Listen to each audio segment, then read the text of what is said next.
एक दंत लंबोदर गजानन। देवता एक, नाम अनेक। वो देवता जिनकी पूजा सबसे पहले की जाती है, वो देवता जिनका नाम किसी भी शुभ काम को करने के पहले लिया जाता है, वो देवता जिनका नाम भर लेने से सभी बाधाएं दूर हो जाती हैं। जी हाँ, हम बात कर रहे हैं हमारे अपने प्यारे गणपति बप्पा यानी गणेश जी की, जिनके एक दो नहीं पूरे 108 नाम हैं और हर नाम के पीछे एक गहरी कहानी और गहरा अर्थ छिपा है। तो आज हम उन्हीं नामों की इस अद्भुत यात्रा पर निकलेंगे।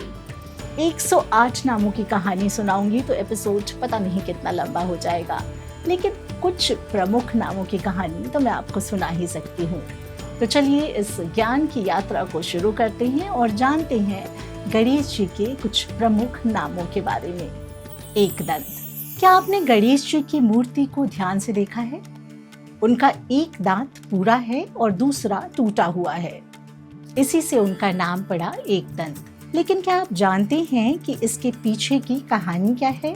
एक पौराणिक कथा के अनुसार एक बार जब भगवान परशुराम जी कैलाश पर्वत पर भगवान शिव से मिलने आए तो गणेश जी ने उन्हें रोक दिया और इस पर क्रोधित होकर परशुराम ने अपने फरसे से गणेश जी का एक दांत तोड़ दिया।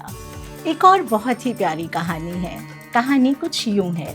महर्षि वेदव्यास ने महाभारत लिखने के लिए गणेश जी को चुना, पर एक शर्त रखी, तुम लिखना तभी जब बिना रुके समझ जाओ कि मैं क्या कह रहा हूँ। गणेश जी मान गए, लेकिन लिखते वक्त उनकी कलम टूट गई। तब उन्होंने अपने एक दांत को तोड़कर उसकी ही कलम बना ली और उसी से महाभारत लिखना जारी रखा और यहीं से उनका नाम पड़ा एक दंत। एक दंत नाम हमें सिखाता है कि किसी भी लक्ष्य को पाने के लिए हमें समर्पण और त्याग की भावना रखनी चाहिए। गणेश जी का दूसरा नाम है लंबोदर। लंब का अर्थ है बड़ा और उदर का अर्थ है पेट। गणेश जी का बड़ा पेट उनके इस नाम का कारण है, लेकिन ये पेट केवल भोग विलास का प्रतीक नहीं है, इसका गहरा आध्यात्मिक अर्थ है। उनका बड़ा पेट दर्शाता है कि वो इस पूरे ब्रह्मांड को अपने अंदर समाये हुए हैं। वो सभी सुख दुख, सभी अच्छी बुरी बातों को अपने अंदर समेट लेते हैं। गणेश जी के इस नाम के पीछे भी एक कहानी है। एक बार की बात है, धन के देवता कुबेर को अपनी दौलत पर बहुत घमंड हो गया था। उन्होंने सभी देवी देवताओं को एक विशाल भोज पर बुलाया ताकि वो अपनी समृद्धि का प्रदर्शन कर सके। गणेश जी को भी उन्होंने आमंत्रित किया। गणेश जी उस भोज में शामिल हुए और उन्होंने कुबेर द्वारा परोसा गया सारा भोजन खा लिया। गणेश जी का पेट फिर भी नहीं भरा। हाँ, लेकिन इतना भोजन करने से उनका पेट बहुत बड़ा जरूर हो गया। वे कुबेर से और भोजन मांगने लगी। जब कुबेर ने कहा कि अब उनके पास कुछ भी नहीं बचा है, तो गणेश जी ने उन्हें उनके महल को भी खाने की धमकी दी। कुबेर सीधे भगवान शिव के पास गए और उन्होंने अपनी भूल को स्वीकार किया। तब शिव ने कुबेर को थोड़ा सा भुना हुआ धान दिया, जिसे गणेश जी ने खाया और उनका पेट तुरंत भर गया। गजानन। गज यानी हाथी और आनन यानी कि मुख, मतलब हाथी के मुख वाले। इस नाम के पीछे की कहानी तो आप सबने जरूर सुनी होगी। जब माता पार्वती ने गणेश जी को बनाया था तो भगवान शिव ने अनजाने में उनका सिर काट दिया था। बाद में उन्होंने एक हाथी का सिर लगाकर गणेश जी को पुनर्जीवित किया था और तभी से हमारे बप्पा गणपति बन गए। लेकिन इस नाम का अर्थ सिर्फ उनके स्वरूप तक ही सीमित नहीं है। हाथी शक्ति, ज्ञान और राजसी गौरव का प्रतीक है। ये नाम हमें बताता है कि शक्ति और बुद्धि का सही इस्तेमाल हो, सही संतुलन हो तो हमें जीवन में सफलता जरूर मिलती है। विघ्नहर्ता। चौथा और सबसे प्रसिद्ध नाम। विघ्नहर्ता में विघ्न का अर्थ है बाधाएं और हर्ता का अर्थ है हरने वाला, यानी कि बाधाओं को दूर करने वाला। और यही कारण है कि किसी भी शुभ काम को करने से पहले गणेश जी की पूजा की जाती है। ऐसी मान्यता है कि उनकी पूजा करने से रास्ते में आने वाली सभी बाधाएं दूर हो जाती हैं। विघ्नहर्ता नाम हमें ये विश्वास दिलाता है कि अगर हम सही रास्ते पर चलें तो कोई भी चुनौती हमें रोक नहीं सकती।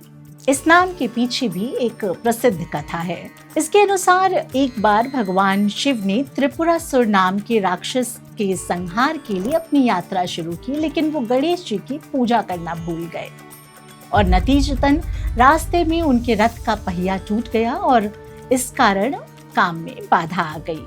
तब शिव को अपनी गलती का एहसास हुआ और उन्होंने गणेश जी की पूजा की।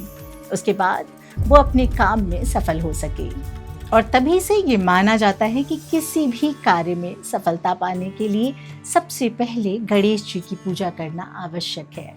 यही कारण है कि गणेश जी को विघ्नहर्ता कहा जाता है। गणेश जी का अगला प्रमुख नाम भालचंद्र। भाल मतलब माथा और चंद्र मतलब चांद, यानी कि चंद्रमा को माथे पे धारण करने वाले। गणेश जी का ये रूप उनके सौम्य और शांत स्वभाव का प्रतीक है। उनका ये रूप उन रातों का प्रतीक है जब अंधेरा होता है लेकिन ढूंढने पर रोशनी मिल ही जाती है। चंद्रमा को श्राप देने की कथा, ये नाम उन दिनों से जुड़ा है जब चंद्रदेव ने गणेश जी का उपहास किया था। एक बार गणेश जी अपने वाहन मूषक पर सवार होकर कहीं जा रहे थे। रास्ते में उनका संतुलन बिगड़ गया और वे गिर गए। चंद्रदेव ने ये देखा और गणेश जी का उपहास कर हंसने लगे। गणेश जी को चंद्रमा के इस बर्ताव पर क्रोध आया और उन्होंने चंद्रमा को शाप दिया कि वे अपना तेज और चमक खो देंगे।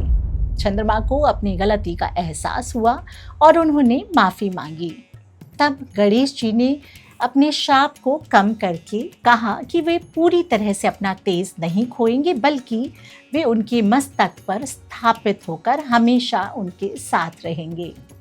और तब से ही गणेश जी को भालचंद्र भी कहा जाता है। ये नाम हमें सिखाता है कि श्राप भी वरदान बन सकता है अगर हम उसका सही अर्थ समझ पाएं। गौरी पुत्र यानी माँ पार्वती के पुत्र। गणेश जी को गौरी पुत्र भी कहा जाता है।